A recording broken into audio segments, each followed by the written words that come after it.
What's going on, everybody? Welcome to Blind Power, and today I want to give you 5 things that will help you in your college life as a blind visually impaired person. So, at number 1, make sure your school has an accessibility department. Believe me, you want this because they will seem to always defend more the visually impaired, the blind, and people with learning disabilities. And if you get a bad grade, for example, they'll try to drop it without it affecting your GPA. They'll help you choose your classes if the website is not accessible, things like that. And they're usually very kind people. They're the ones that are there are always people who like to help, and they have empathy and compassion for people with disabilities. At number 2 is make sure you get a note taker.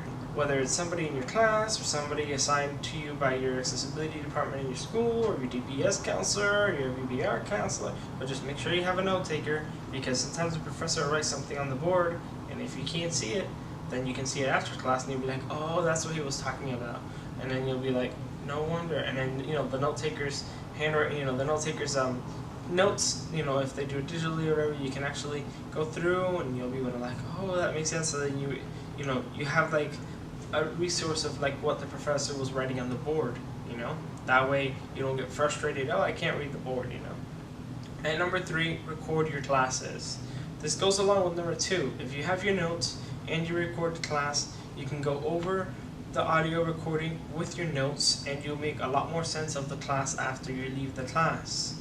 Believe me, I've had classes where I actually did that, and it worked very well, because you're like, oh, that's what he meant by this or that, or and with the note takers, usually you get a whole new perspective on class, because they'll write down notes and little extra things that you may have not been paying attention to when you were listening in the class. And then when you read over the recording and the notes, you're like, oh, and then you just piece A and B together, and you're like, that makes sense.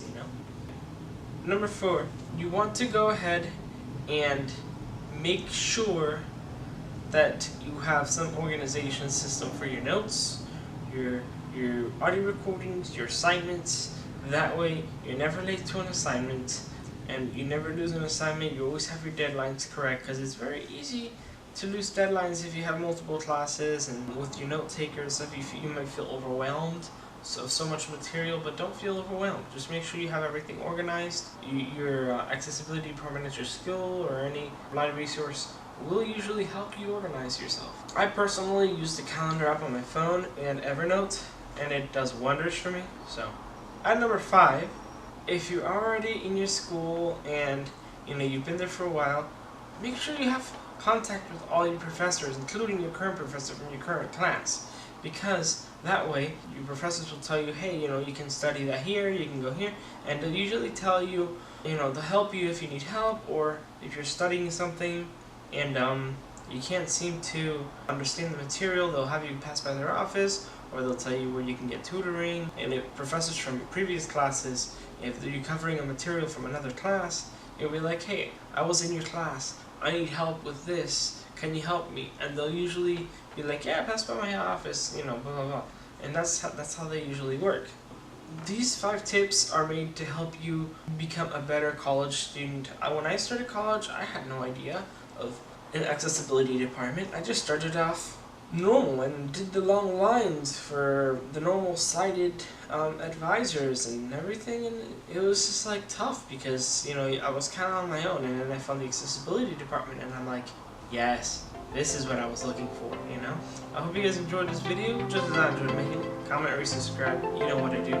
I will see you in the next video. Goodbye.